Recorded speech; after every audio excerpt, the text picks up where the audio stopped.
ফরিদপুরের নগরকান্দা উপজেলার ফুলসতী ইউনিয়নের সলিতা গ্রামে নেশার টাকা না পেয়ে নিজেদের ঘর পুড়িয়ে দিয়েছে মাদকাসক্ত রাজু ফকির নামের এক যুবক। পরে ভ্রাম্যমাণ আদালতের মাধ্যমে রাজুকে ৬ মাসের কারাদণ্ড দিয়ে জেল হাজতে পাঠানো হয়েছে।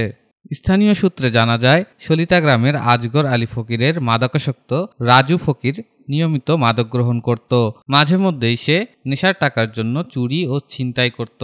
শনিবার দুপুরে পরিবারের কাছে গিয়ে নেশা করার জন্য টাকা দাবি করলে পরিবারের লোকজন এতে অসম্মতি জানালে তাদের একটি ঘরে আগুন ধরিয়ে দেয় রাজু ফকির।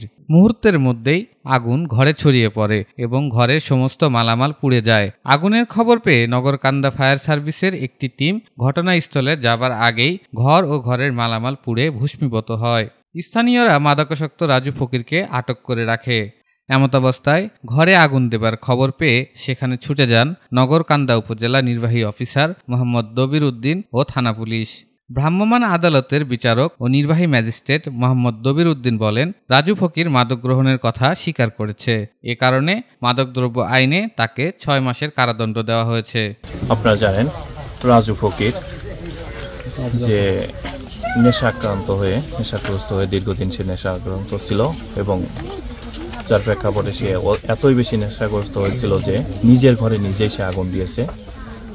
এই অভিযোগের সাথে এলাকাবাসী তাকে করেছে, যেটা আমরা সরজমিনে এসে তার বক্তব্য সে নিজেও স্বীকার করেছে এবং ডোপ টেস্টের মাধ্যমে সেটা প্রমাণ হয়েছে। তার প্রেক্ষাপটে আমরা মাদকদ্রব্য নিয়ন্ত্রণ আইন 2018-র 36-এর 5 ধারায় তাকে 6 মাসের কারাদণ্ড দিয়েছি।